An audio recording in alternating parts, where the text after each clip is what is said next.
BSc third semester chemistry का जो भाई हम लोग यूनिट 5 देख रहे हैं, लिक्विड स्टेट द्रव अवस्था। ठीक है, तो आज हम इसमें बहुत ज़्यादा इंपॉर्टेंट टॉपिक पढ़ने वाले हैं जेल के बारे में कि जेल्स क्या होते हैं आपके। ठीक है, इसके निर्माण की विधि क्या होती है, इसके गुण, इसके अनुप्रयोग, कहाँ कहाँ इसका उपयोग कर सकते हो आप, और इसे बनाया कैसे आता है, इसके बारे में हम लोग बहुत ही आसानी से पढ़ने वाले इस वीडियो में। ठीक है, देख सकते हो आप। तो जेल क्या होता है, इसके एग्जाम्पल से आपको बहुत ही अच्छे से हम लोग इसे समझने वाले हैं। ठीक है, तो भाई प्लीज़ वीडियो को लास्ट तक देखना, टॉपिक आपका एकदम आसान है। ठीक है, तो चलो देखते हैं आपका जेल होता क्या है। ठीक है, तो जेल के बारे में पढ़ते हैं। ठीक है, जेल्स होते आपके क्या हैं, तो देखो पहले पढ़ते हैं इसे। देखो कह रहा है जेल क्या होता है, देखते हैं। देखो कह रहा है जेल एक क्या है, कोलाइडी अवस्था है जिसमें परिक्षिप्त प्रावस्था द्रव तथा परिक्षेपण माध्यम ठोस होता है। जेल क्या है, एक कोलाइडी अवस्था है, या कह सकते हो जेल एक कोलाइड होता है। ठीक है, जिसमें परिक्षिप्त प्रावस्था द्रव होती है और परिक्षेपण माध्यम ठोस होता है। देखो आपको थोड़ा पहले कोलाइड के बारे में बता देते हैं। देखो आपका एक होता है विलियन, ठीक है, एक सिंपल सॉल्यूशन होता है, और एक होता है कोलाइडी विलियन। ठीक है, एक विलियन होता है, एक कोलाइडी विलियन होता है। ठीक है, तो विलियन में आपको पता है दो अवयव होते हैं, कौन कौन सा, पहला विलेय, दूसरा होता है आपका विलायक। ठीक है, आपको एक चीज याद रखनी है, विलियन में दो अवयव होते हैं, विलेय और विलायक। ठीक है, और जो कोलाइडी विलियन होता है उसमें जैसे इसमें विलेय और विलायक होते हैं, वैसे ही कोलाइडी विलियन में परिक्षिप्त प्रावस्था और दूसरा परिक्षेपण माध्यम दो अवयव होते हैं। ठीक है, आपने क्या सीखा कि आपका विलियन होता है, विलियन होता है उसमें कौन कौन होते हैं, विलेय और विलायक। ठीक है, विलेय और विलायक। और लेकिन जो कोलाइडी विलियन होता है उसमें कौन कौन होते हैं, परिक्षिप्त प्रावस्था और परिक्षेपण माध्यम। ठीक है, जैसे विलियन में विलेय और विलायक है, वैसे ही सेम एकदम परिक्षिप्त प्रावस्था और परिक्षेपण माध्यम है। ठीक है, अब जैसे आपको एग्जांपल लेते हैं कि जल में हमने क्या मिलाया हुआ है, चीनी। ठीक है, तो इसमें H2O क्या हुआ आपका, विलायक, और चीनी जो है वो क्या हुआ, विलेय। ठीक है, वो क्या हुआ, विलेय। उसी प्रकार से आपका कह रहा है कि जल जो है, जल एक कोलाइडी अवस्था है जिसमें परिक्षिप्त प्रावस्था आपका द्रव है। ये जो जेल बना है द्रव और ठोस के मिक्सचर है। ठीक है, जिसमें परिक्षिप्त प्रावस्था क्या है, द्रव, और परिक्षेपण माध्यम क्या है, ठोस। जैसे इसमें विलेय विलायक होता है, वैसे ही इसमें परिक्षिप्त प्रावस्था और परिक्षेपण माध्यम होता है। ठीक है, ये बात होती है कोलाइड की। ठीक है, तो देख सकते हो जल एक क्या है, कोलाइडी अवस्था है जिसमें परिक्षिप्त प्रावस्था द्रव तथा परिक्षेपण माध्यम ठोस होता है। ठीक है, इतनी बात समझ में आ गई आपको। आप देखो आगे बढ़ते हैं। आप जैसे आपका ये जेल होता है, एग्जाम्पल से समझते हैं। जैसे आपकी जेली हो गई, पनीर हो गया, मक्खन, जिलेटिन का ठंडा विलियन। ठीक है, ये सब आपके जेल के अंतर्गत आते हैं। जैसे आपकी बात करें पनीर, जो पनीर है आपको पता है पनीर एकदम स्पंज टाइप होती है, जैसे आप इसको दाबो तो ये दब भी जाती है। ठीक है, पनीर क्या होती है, ऐसे दाबोगे तो दब भी जाएगी। ठीक है, ऐसे ऐसे। तो देखो ये क्या होती है, एक ठोस होती है, लेकिन उस पे आपका अगर ज़्यादा दाबोगे तो उससे देख सकते हो, उससे उस पे द्रव भी होता है, आपको खुद पता है। ठीक है, पनीर पे। तो पनीर में क्या होता है, पनीर एक आपका जेल है जो कि आपकी कोलाइडी अवस्था है जिसमें परिक्षेपित प्रावस्था द्रव होता है और परिक्षेपण माध्यम ठोस होता है। ठीक है, पनीर आपका वही एक कैसा ठोस होता है, देख सकते ठोस टाइप होता है। ठीक है, और उसे जेल कहते हैं। ठीक है, तो देखो जैसे एग्जांपल पे आपका जेली हो गया, पनीर हो गया, मक्खन हो गया, जिलेटिन का ठंडा विलियन हो गया। ठीक है, ये आपकी होती है जेल। ठीक है, देख सकते हो जेल के बारे में कि जेल एक कोलाइडी अवस्था है जिसमें परिक्षिप्त प्रावस्था द्रव तथा परिक्षेपण माध्यम ठोस होता है। और एग्जाम्पल जेली, पनीर, मक्खन, जिलेटिन का ठंडा विलियन आदि। ठीक है, अब आगे देखो पढ़ते हैं जेल बनाने की प्रक्रिया। देखो कह रहा है जेल बनाने की प्रक्रिया जेलीकरण। ठीक है, जेलाइसन आपका कहलाता है जेलीकरण। ठीक है, तो जेल बनाने की विधि को हम लोग क्या कहते हैं, जेलीकरण। और जेल बनाने में साल के कण, साल देखो यहाँ पे लिखा हुआ है जेल बनाने में साल के कण। साल क्या होता है, देखो साल को कोलाइडी विलियन ही कहते हैं। आप साल कहो या कोलाइडी विलियन कहो, सीधा सीधा कह सकते हो। जेल बनाने में कोलाइडी विलियन के कण एक दूसरे के समीप आकर धागे नुमा संरचनाएं बनाते हैं। ठीक है, क्या करते हैं, धागे नुमा संरचनाएं बनाते हैं जो परस्पर जुड़कर ठोस साँचा बना लेते हैं। ठीक है, क्या होता है जेल में, जेल बनाने की प्रक्रिया को हम लोग जेलीकरण कहते हैं। और जेल बनाने में जो कोलाइडी विलियन या कह सकते हो साल, साल के जो कण होते हैं, जो उनके कण होते हैं छोटे छोटे, वो क्या करते हैं, एक दूसरे के समीप आकर एक धागे नुमा स्ट्रक्चर बनाते हैं। ठीक है, धागे नुमा संरचनाएं बना लेते हैं जो परस्पर जुड़कर ठोस साँचा बना लेते हैं। जैसे आपका पनीर एग्जाम्पल। ठीक है, क्या होता है, एकदम आपका जुड़कर क्या आप करते हैं, ठोस साँचा बना लेते हैं और एक धागे नुमा संरचना होती है। ठीक है, धागे नुमा संरचना होती है और जो जुड़कर एक ठोस साँचा बना लेते हैं। ठीक है, ये होते हैं आपके जेल। ठीक है, आप बात करते हैं टाइप्स ऑफ जेल। पहला नंबर आपका प्रत्यास्थ जेल। ठीक है, कि इलास्टिक जेल। तो प्रत्यास्थ जेल के बारे में हम लोग देखो पहला आपका जेल का प्रकार कौन सा है टाइप्स ऑफ जेल में, प्रत्यास्थ जेल, इलास्टिक जेल। ठीक है, तो ये क्या होते हैं, ये प्रत्यास्थ प्रकृति के होते हैं, मतलब इलास्टिक प्रकृति के होते हैं। प्रत्यास्थ देखो आगे समझते हैं। कह रहा है तथा बल लगाने पर इनका आकार बदल जाता है। ठीक है, बल लगाने पर क्या होता है, इनका आकार जो होता है बदल जाता है। ठीक है, आकार बदलता है, मतलब ये प्रत्यास्थ प्रकृति के होते हैं तथा बल लगाने पर जो इनका आकार है, जो इनका आकार वो क्या होता है, बदल जाता है। बल को घटाने पर पुनः वो प्रारंभिक अवस्था उनकी प्राप्त हो जाती है। एग्जाम्पल आपका स्टार्च, गोंद, साबुन, जिलेटिन आदि। तो मतलब ये जो आपकी स्टार्च, गोंद, साबुन, ठीक है, जो सोप होता है आपका, ये क्या होते हैं, प्रत्यास्थ प्रकृति के होते हैं।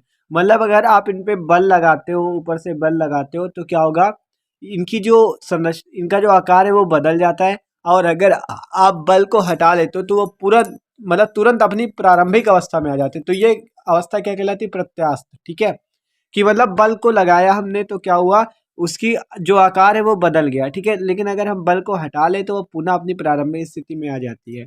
ठीक है, तो ये इसके एग्जाम्पल कौन कौन से, स्टार्च, गोंद, साबुन, जिलेटिन आदि। ठीक है, तो ये होती है प्रत्यास्थ जेल की बात। अब इसका अगला नंबर टाइप देखते हैं, अप्रत्यास्थ जेल, नॉन इलास्टिक जेल। ठीक है, नॉन इलास्टिक जेल क्या होता है इसके बारे में समझते हैं। कह रहा है ये कठोर प्रकृति के होते हैं तथा बल लगाने से भी आकार में कोई परिवर्तन नहीं होता। ये जो प्रत्यास्थ जेल में क्या था, बल लगा देते थे उनका आकार बदल जाता था। लेकिन अप्रत्यास्थ जेल क्या है, इनमें आप बल लगाओगे तब भी उन पर कोई प्रभाव पड़ने वाला नहीं है। देखो ये कठोर प्रकृति के होते हैं तथा बल लगाने से भी आकार में कोई परिवर्तन नहीं होता। ठीक है, एग्जाम्पल सिलिसिलिक अम्ल, सिलिका जल आदि। ठीक है, सैलिसिलिक अम्ल, सिलिका जल आदि, ये आपके अप्रत्यास्थ जेल के अंतर्गत आते हैं, non elastic gel. Elastic gel था जिसको मतलब आप अगर उस पर बल लगाते हो तो उसका आकार बदल जाता है और बल घटाने पर फिर से वो अपना आकार पा जाती है।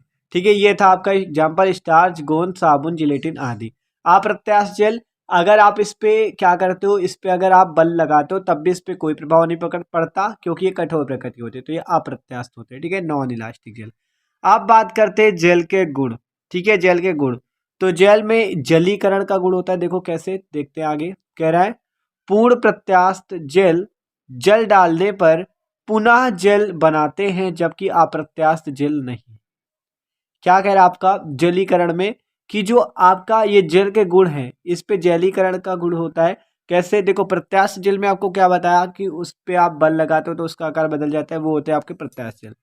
आप कह रहा है अगर आप उस पर जल डालते हो तो वो पुनः जेल बन जाते हैं। जैसे आपका साबुन देखा आपने, इस पे जल डाला तो ये पुनः क्या बन जाते हैं, एक जेल बन जाते हैं। ठीक है, जबकि अप्रत्यास्थ जेल नहीं। ये जो अप्रत्यास्थ जेल होते हैं ये पुनः अगर आप इस पे जल मिलाओगे तो ये पुनः जल नहीं बन सकते। ठीक है, मतलब कि जल मतलब पानी और जेल मतलब ये वाला। ठीक है, तो देखो प्रत्यास्थ जेल में क्या, अगर आप उस पे जल मिलाते हो, H2O को मिलाते हो तो वो पुनः एक जेल बन जाते हैं। ठीक है, पुनः एक जेल बन जाते हैं। लेकिन अगर आप अप्रत्यास्थ जेल, नॉन इलास्टिक जेल में पानी को मिला देते हो तो वो आपकी जेल नहीं बनेगी, ये बात कही गई। ठीक है, कि जलीकरण में क्या कहा गया, जेल के गुण है ये जलीकरण की, पूर्ण प्रत्यास्थ जेल जल डालने पर पुनः जेल बनाते हैं जबकि अप्रत्यास्थ जेल नहीं। ठीक है, अब अगला नंबर पॉइंट है अंतः शोषण मतलब इम्बिबिशन। ठीक है, तो इसको देखते हैं। कह रहा है जब आंशिक रूप से, देखो कह रहा है जब आंशिक रूप से, आंशिक मतलब बहुत कम। ठीक है, आंशिक का मतलब होता है पार्ट, पार्ट एकदम छोटा सा। ठीक है, कह रहा है जब आंशिक रूप से निर्जलीकृत जेल जल में डाले जाते हैं, निर्जलीकृत जेल, कैसे जेल, निर्जलीकृत जिसमें जल ना हो। जब आंशिक रूप से निर्जलीकृत, आंशिक रूप से निर्जलीकृत होना चाहिए मतलब। ठीक है, आंशिक रूप से निर्जलीकृत जल जल में डाले जाते हैं, H2O में डाले जाते हैं तो वे पानी का अंतः शोषण कर लेते हैं जिससे इनका आयतन बढ़ जाता है। इस क्रिया को अंतः शोषण कहते हैं। क्या बात कही गई, कि मतलब जब निर्जलीकरण जिसपे जल ना हो ऐसे जल को हम लोग जल, ऐसे जल को हम लोग जल में डालते हैं, H2O में डालते हैं तो क्या होता है उनका, देखो।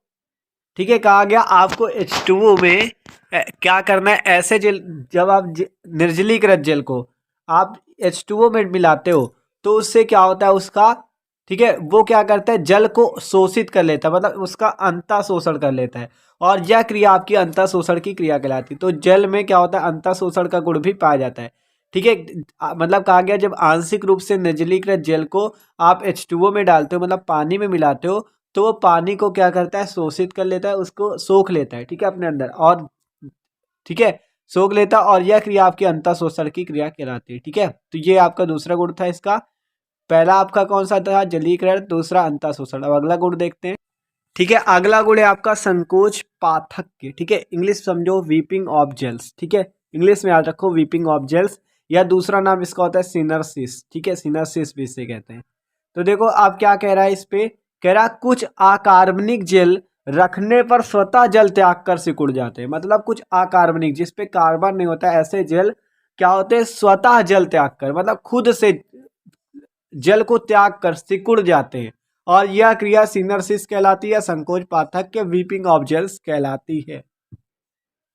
ठीक है, मतलब कहा गया जो कुछ जेल जो होते हैं जो अकार्बनिक होते हैं, वो रखने पर, अगर रखे रहे तो वो स्वतः खुद से, अब स्वयं से क्या करते हैं भैया, जल को त्याग कर सिकुड़ जाते हैं, और यह क्रिया सिनर्सिस कहलाती है। ये इसका जेल का तीसरा गुण था। ठीक है, आप देखते हैं जेल का निर्माण की आप प्रिपरेशन इसकी कैसे कर सकते हो। तो देखो पहला नंबर इसका निर्माण की विधि है आपकी कि साधारण सांद्रता के साल को ठंडा करके, साधारण सांद्रता के साल को ठंडा करके by cooling of salts of moderate concentration. ठीक है, तो देखो कैसे देखते हैं, साधारण सांद्रता के साल को आप ठंडा करके कैसे जल का निर्माण कर सकते हो।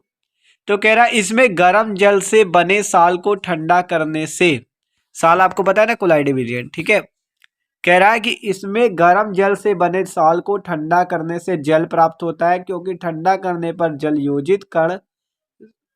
योजित कण एकत्र होकर बड़े समुच्चय बना लेते हैं। ठीक है, इसमें गर्म जल से बने साल को, मतलब कि आपको करना क्या है, गर्म जल से बना एक कोलाइडी विलयन होगा। ठीक है, जिसमें क्या करना है, देखो कह रहा है इसमें गर्म जल से बने साल को ठंडा करने से जल प्राप्त होता है। मतलब कि आपको क्या करना है, गर्म जल से बना जो सॉल है, जो कोलाइडी विलयन है, उसको अगर आप ठंडा करोगे तो आपको जेल प्राप्त होगा। ठीक है, आपको क्या प्राप्त होगा, जेल। ठीक है, आपको करना क्या है, गर्म जल ले, मतलब देखो ध्यान से समझो, कह रहा है गर्म जल से बने साल को, मतलब गर्म जल से बना आपके पास क्या है, कोलाइडी विलयन है। अब अगर आप इसको ठंडा करते हो तो आपको क्या प्राप्त होगा, जेल प्राप्त होगा। ये बात कही गई। ठीक है, क्योंकि ठंडा करने से जल योजित कण एकत्र होकर बड़े समुच्चय बना लेते हैं। ठंडा करने से क्या होता है, जो जल योजित कण होते हैं एकत्र हो जाते हैं और एक समुच्चय बना लेते हैं। ठीक है, समुच्चय बना लेते हैं। ठीक है, और यह क्रिया आपकी क्या कहलाती है, देखो वही कहा गया ना, साधारण सांद्रता के साल को ठंडा कर वही किया गया कि इसमें गर्म जल से बने साल को ठंडा करने से जल प्राप्त होता है, क्योंकि ठंडा करने पर जल योजित कण एकत्र होकर बड़े समुच्चय बना लेते हैं। एग्जाम्पल देख सकते हो, जिलेटिन और एगर एगर जेल। ठीक है, तो ये इसके एग्जाम्पल है आपका। तो ये थी निर्माण की पहली विधि। अब अगली विधि देखते हैं, देखो। ठीक है, तो द्विअपघटन आपकी अगली विधि में क्या होगा, इस पे डबल डिकम्पोजिशन में ये विधि क्या होती है, कह रहा इस विधि द्वारा जल विरोधी जल बनते हैं। इसमें एक पदार्थ के जलीय विलयन में वैद्युत अपघट्य मिलाकर, इसमें एक पदार्थ के जलीय विलयन में वैद्युत अपघट्य मिलाकर जल बनाते हैं। ठीक है, क्या कह रहा है, जल के विरोध करने वाले जल बनते हैं, और इसमें एक पदार्थ के जलीय विलयन में वैद्युत अपघट्य जब हम लोग मिलाते हैं तो उससे जल बनते हैं। एग्जाम्पल देख सकते हो, सिलिका एल्यूमिना जेल आदि। ठीक है, अब आगे देखते हैं, देखो इसके अनुप्रयोग, एप्लीकेशन ऑफ जेल्स। ठीक है, तो अनुप्रयोग क्या क्या है इसके, जूते की पॉलिश में ये जेल का उपयोग होता है। ठीक है, और क्या है, साबुन बनाने में, जेली तथा जैम बनाने में, और आगे देखो कैल्शियम एसीटेट को अल्कोहल में मिलाकर कठोर जेली बनती है। क्या कहा गया, कैल्शियम एसीटेट को अल्कोहल में मिलाकर कठोर जेली बनती है, जिसे ठोस अल्कोहल कहते हैं। इसका प्रयोग विशेष प्रकार के लैंपों में ईंधन के रूप में किया जाता है। ठीक है, ये इसके अनुप्रयोग हो गए, देख सकते हो। ठीक है, जेल के अनुप्रयोग साबुन बनाने में, जेली तथा जैम बनाने में, जूते की पॉलिश बनाने में। ठीक है, तो देख सकते हो ये जेल के अनुप्रयोग, जल के निर्माण की विधि भी देखी हमने। तो देख सकते हो भाई, ये था आपका जेल। ठीक है, कि जेल क्या होता है। तो वीडियो अच्छा लगा हो तो प्लीज़ लाइक भी कर देना। Okay, thanks for watching this video.